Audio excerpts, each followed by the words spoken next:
Halo dulur Gerbang Maca, pagi ini kita akan pembinaan ke Sanggar Surya Pringgacala Cikedung.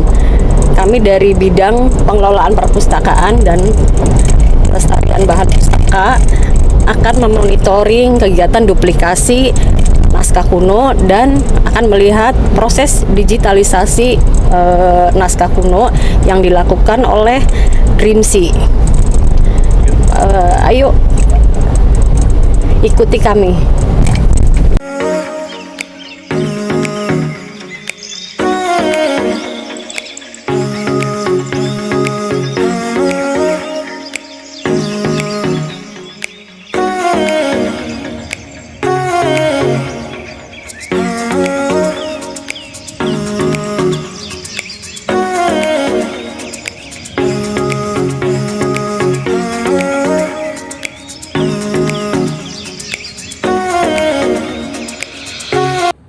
Alhamdulillah kita sudah sampai di Yayasan Surya Pringgadermayu Cikedung. Yuk ikuti saya.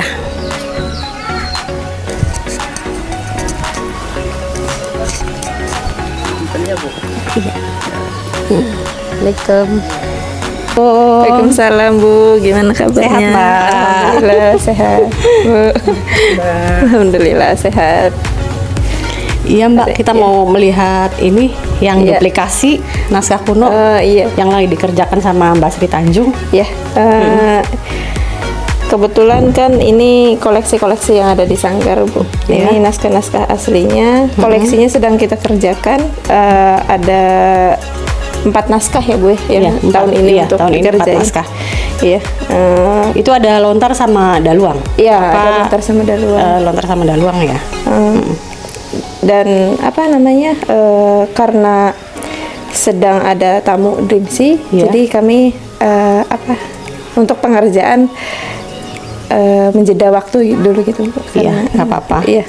Nah, kalau Dreamsea lagi mengadakan kegiatan apa Mbak? Nah, kebetulan kan di Sanggar ini Bu terkumpul ada 6 pemilik naskah yang mempercayakan kepada kami gitu, ingin naskahnya diselamatkan. Jadi ada dari Cirebon, ada dari Bali, nah, dari Indramayu masyarakat sendiri di sini. Mereka mempunyai naskah gitu, tinggalan warisan leluhur dan disimpan, selama ini disimpan. Terus karena kondisinya udah rusak gitu, udah rusak, jadi kami upayakan untuk penyelamatan naskah dengan cara digitalisasi. Dreamsea ini dari mana Mbak? Dreamsea itu dari PPIM UIN. PPIM UIN Syarif Hidayatullah bekerja sama dengan Universitas Hamburg dan Arkadia Bu. Jadi di Jerman itu. Iya. Iya. Nanti naskahnya diserahkan ke sana. Digitalisasinya. Hasil digitalisasinya nanti diserahin pada pemilik naskah lagi Bu. Gitu. Kami hanya memotret aja. Terus pemilik naskah dikasih flash disk gitu. Barangkali mau membaca lewat digitalnya seperti itu. Naskahnya tetap dikembalikan ke pemiliknya tetap gitu ya. Dikembalikan. Nah, di Indramayu juga Bu, di setiap desa yang terbilang tua itu pasti memiliki naskah Bu di desanya. Jadi sekarang ada dari Desa Kerasak Bu. Gitu. Iya, dari Desa Kerasak tuh mereka turun temurun gitu. Jadi setiap periode kubu itu mereka dipegang sebagai ageman, dibuntel di kain putih biasanya. Iya, ditaruh di ceting gitu. Terus mereka ya hanya disimpan aja di plafon gitu. Dan kebetulan sekarang Pak Ku Arif ini mempercayakan pada kami gitu untuk digitalisasi naskah-naskah yang ada di Kerasak. Iya, biasanya susah ya Mbak. Iya, ada beberapa desa yang susah gitu ya. Masih ada beberapa sebagian sih Bu yang belum. Boleh kita lihat proses digitalisasinya Mbak? Enggak, silakan. Sini.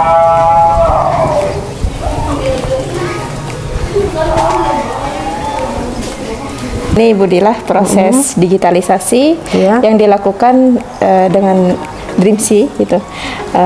Jadi kami dalam hal digitalisasi nggak sembarang foto. Ada untuk pengaturan warna dan lain sebagainya harus ya pengaturannya gitu lumayan rumit. Untuk pencahayaan juga apa ya, diatur sedemikian rupa gitu Bu. Iya. Ini yang dari mana? Ini dari naskah dari Naskah Desa dari? Kerasak Bu. Dari Iya. pemilik pemerintah Desa Kerasak yang lagi didigitalisasi. Kebetulan di Desa Kerasak itu rata-rata naskahnya mengenai catatan administrasi itu Bu, dan ada beberapa doa-doa, khutbah dan lain sebagainya. Karena kan yang dipegang dari Desa Kerasak itu dari Pak Lebenya, terus ke Kuwu gitu, dari Kuwu ke Pak Lebe, sebaliknya seperti itu. Jadi administrasi yang ada di Desa Kerasak itu berupa Ini berapa hari Mbak prosesnya? prosesnya dari datang itu dari tanggal 20 ya Mbak, sampai akhir Juli nanti. Akhir Juli. Iya. Karena banyak Bu naskah yang harus digitalisasi. Ada lontar-lontar juga barangkali Bu ngeliat di Iya. situ. Ini ada lontar ya di Iya, sini di sini ya. ada lontar Bu. Ini prosesnya sama. Kalau lontar proses digitalisasinya sama.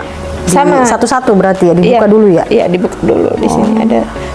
Ini yang dari mana Mbak? lontar. Ini yang dari Bali lontar. Oh, yang dari Bali. Iya, yang dari Bali. Naskah yang dari Bali. Lontar dari Bali. Ini punya siapa Mbak? Punya sini juga. Iya, itu punya Desa Kerasak Bu yang udah Yang diambil. Ini dari Bali, semuanya yang lontar-lontar. Iya. Iya. Nah, Ini udah lama banget ya. Udah lama banget. Abad 18-19. Ya, luar biasa. Itu cengkeh ya Mbak? Untuk Iya. itu ya. Untuk pemeliharaannya ya. pemeliharaan Dengan supaya cengkeh ya. ini nggak dimakan rayap gitu Bu. Iya. Mbak Sri Tanjung, Iya. boleh ya saya nanya-nanya ke Bu Rahma ya? Iya, mangga, Bu. Untuk masalah digitalisasi ini. Iya. Bu Rahma dosen di mana ya? Kalau dosen belum sih, masih asisten di UI, di Universitas Indonesia. Saya juga lagi sekolah, lanjut lagi untuk studi doktoralnya di sana. Jadi tujuan dari digitalisasi ini sebenarnya apa, Bu? Sebenarnya digitalisasi Dreamsea di sini, misi Dreamsea kali ini ke Indramayu itu sudah yang ketiga kalinya. Nah, yang ketiga ini juga sama, kita tujuannya untuk menyelamatkan koleksi masyarakat yang tidak terawat ya, dalam dia bisa dikatakan seperti naskah dari Desa Kerasak ini. Dia dalam buntelan. Dulunya dalam buntelan, orang-orang Kerasak pun tidak tahu ini apa gitu. Isinya apa, terus tentang apa. Setelah kita buka, setelah kita bersihkan dan kemudian kita teliti satu persatu isi naskahnya, bisa dilihat bahwa naskah dari Desa Kerasak ini adalah administrasi desa sebenarnya dari tahun 1912 ya, dari 1912 itu belum saya juga apalagi. Jadi memang bisa dikatakan bahwa di Indramayu waktu di misi kedua kita di Pamayahan, di Desa Pamayahan juga sama mendijelaskan naskah-naskah koleksi masyarakat Pamayahan, dan itu juga administrasi desa. Dan berarti kita bisa menyimpulkan bahwa masyarakat Indramayu pada saat ini dan mungkin pada zaman lalu itu sudah memiliki sistem pemerintahan dan sistem administrasi yang teratur, dan bisa kita lihat buktinya sampai sekarang masih terjaga. Gitu ya. Ini kan katanya Indramayu tuh naskah kunonya berkarakter gitu ya. Seperti apa sih Bu? Ininya berkarakter tuh seperti apa gitu? Berkarakter itu karena begini ya, Indramayu itu kan termasuk di Jawa Barat, tetapi dia punya bahasa dan aksara sendiri. Aksaranya memang masuk aksara Jawa, tetapi dialek atau bahasanya itu berbeda dengan Kecirebonan, berbeda juga dengan Sunda. Dia punya Jawanya tuh Jawa juga berbeda dengan Jawa Tengah. Jadi memang punya karakter bahasa Dermayu itu sendiri. Makanya disebut Indramayu atau Dermayu, karena memang karakter Indramayu itu sangat kuat untuk di pernaskahannya. Jadi kita bisa membedakannya dengan naskah-naskah Cirebon dan naskah Jawa Barat lainnya begitu. Jadi selama ini meneliti ke berbagai daerah ya, ke berbagai wilayah Indonesia. Nah, gimana Indramayu termasuk yang banyak atau jumlahnya banyak atau gimana, Bu?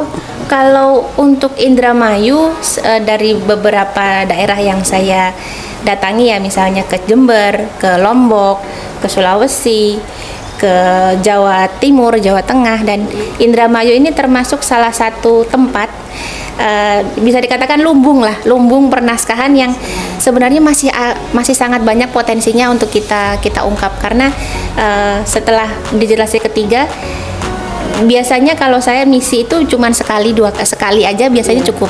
Ini Indramayu 3 kali ini, yang ketiga, dan mungkin akan ada jilid lagi yang keempat, yang kelima, karena di setiap desa ternyata mereka memiliki arsip-arsip yang masih tersimpan dari masa-masa penjajahan ya, masa-masa kolonial itu masih banyak yang pasti nanti kedepannya Mbak Sri Tanjung sebagai ketua sanggar yang sangat aktif juga, dia pasti dalam penelusurannya pasti akan menemukan banyak sekali arsip-arsip lainnya seperti itu. Ya. Terima kasih ya Bu ya atas informasinya. Terima kasih. Semoga sukses Bu. Amin, amin. Halo dulur Gerbang Maca, kali ini kita akan melihat proses duplikasi naskah kuno yang dilakukan oleh Mbak Sri Tanjung. Mbak Sri Tanjung ini duplikasinya menggunakan kertas apa ya? Ini menggunakan kertas daluang, Bu. Daluang ya. Jadi terbuat dari apa sih Mbak? terbuat Kertas daluang tuh? dari pohon sai. Pohon sai. Sai. Oh, Dari namanya pohon sai, sai iya. gitu ya. Kita proses secara tradisional, digeprek gitu ya Bu ya. Iya. Jadi jadilah kertas daluang ini. Jadi ada tiga tahapan lah untuk membuat kertas itu. Itu buatnya sendiri? Buat sendiri dengan tim sanggar. Oh, dengan tim sanggarnya. Iya. Oh.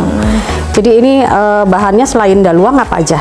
Ada daluang, ada kertas daluang sama lontar nih Bu. Ini lontar nih. Lontarnya ini ya. Kalau misalkan dari kertas daluang itu penulisannya pakai pulpen ini, drawing pen. Drawing pen ya. Iya, Kalau untuk ini lontar Kalau untuk lontar itu menggunakan panurat Bu. namanya Panurat. panurat alatnya, panurat. Panurat untuk menulisnya. Untuk menulisnya, Dan ya. untuk menghitamkannya itu menggunakan kemiri. Kemiri ya, ada kemiri dibakar, ya. Nanti digosokin ke itunya. Jadi kemiri bisa buat itu juga ya. Iya. Kalau ini apa ya Mbak? Kalau Itu sama ini panurat. Sama panurat juga. Panurat untuk apa? Beda tipe aja Bu. Oh, beda tipe. Beda tipenya. Sama. Kalau ini juga sama. Kalau itu untuk penghalusan daluang. Oh, Kertas penghalusannya. daluangnya. Iya. Oh. Untuk diginiin. Jadi ini namanya panurat ya. Iya, untuk panurat. Belinya di mana Mbak? Kalau kita itu dari Bali Bu. Dari Bali. Dari Bali Oh, karena kan iya. ini nggak bisa sembarang pesan. Di sini juga nggak ada produksinya Bu. Belum Iya. ada. Iya. Jadi Terus? kerja sama dengan pegiat Bali di sana. Oh gitu. Ya terus apa aja Mbak ini naskah kuno yang akan dibuat judul-judulnya tuh? Judul-judulnya naskah yang akan diduplikasi Yang akan itu Bu. duplikasi, Yang ya. pertama ada naskah Wawacan Nabi Yusuf mengenai sejarah Nabi Yusuf dan Iya. sebagainya. Terus yang kedua ada Primbon Tetamba, Iya. naskah Primbon Tetamba. Terus yang ketiga Selain itu yang tiga ada, tadi, terus ada satu laginya apa Mbak? naskah Layang Sembayang. Layang Sembayang. Isinya tentang apa Isinya mengenai agama-agama. Oh, tentang agama Penjelasan gitu doa ya. sih, penjelasan doa mengenai sholat. Oh gitu. Seperti itu. Bu. Kalau misalkan lilin tuh Mbak untuk apa?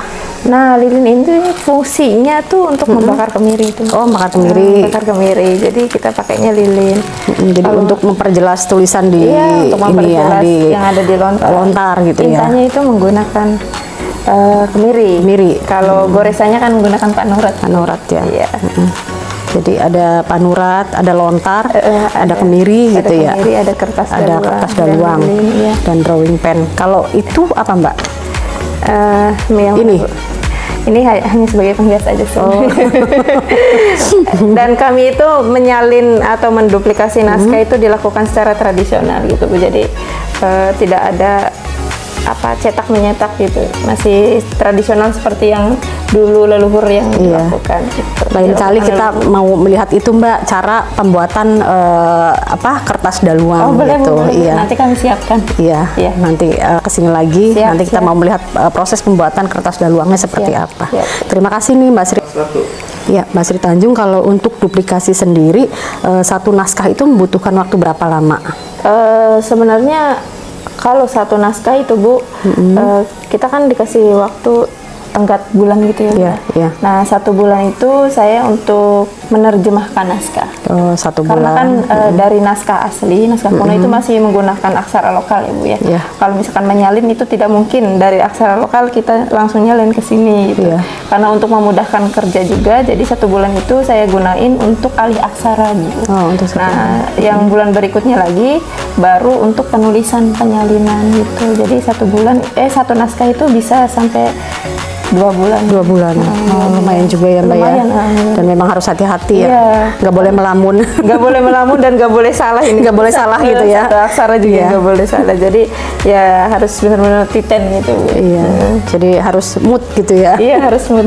Kadang-kadang kan dulu diceritain sama bapak saya itu kan kalau misalkan nggak mood ya udah nggak dipegang. Karena Jangan dipegang dulu gitu ya. Takutnya salah gitu. Iya, jadi benar-benar harus konsentrasi ya Mbak. Iya, karena kan kertas daluang ini kan lumayan mahal ya Bu ya Iya. harganya saya gitu kalau misalkan salah. Kalau untuk per meternya sendiri berapa Mbak? Per Kalau boleh meter tahu. itu sekitar 750. 750 lumayan ya. 750 harganya. Ya, tetap semangat ya Mbak Sri Tanjung. Iya, Semoga ini bisa bermanfaat buat masyarakat Indramayu Amin, amin. pada umumnya ya. Terima kasih. Saya juga mengucapkan terima kasih kepada pihak Dinas Kearsipan dan Perpustakaan Kabupaten Indramayu Iya. telah mensupport kami dengan cara menduplikasi naskah dan menjadikan kami tim Sanggar itu sebagai tim ahli naskah kuno ya Bu. Iya. Semoga kita bisa bersinergi bersama Iya. untuk melestarikan naskah-naskah yang ada di Indramayu. Iya. Terima kasih ya Mbak. Terima Tetap kasih semangat kembali, Bu. ya. Terima kasih banyak Mbak Sri Tanjung. Terima kasih banyak. Iya. Kita pamit. Semoga pekerjaan duplikasinya cepat selesai dan bisa bermanfaat. Ya, kita Iya. tunggu hasilnya di perpustakaan Iya, Kabupaten terima kasih Indramayu. Bu atas kunjungannya ke Iya. Sanggar Terima kasih kami. banyak Mbak. Semoga kegiatannya juga bareng-bareng Ya, lancar amin, ya. amin. Ya, terima kasih juga. Bu. Sehat-sehat ya Mbak. Amin, Bu. Pamit. Ya. Assalamualaikum. Hati-hati di jalan Ibu.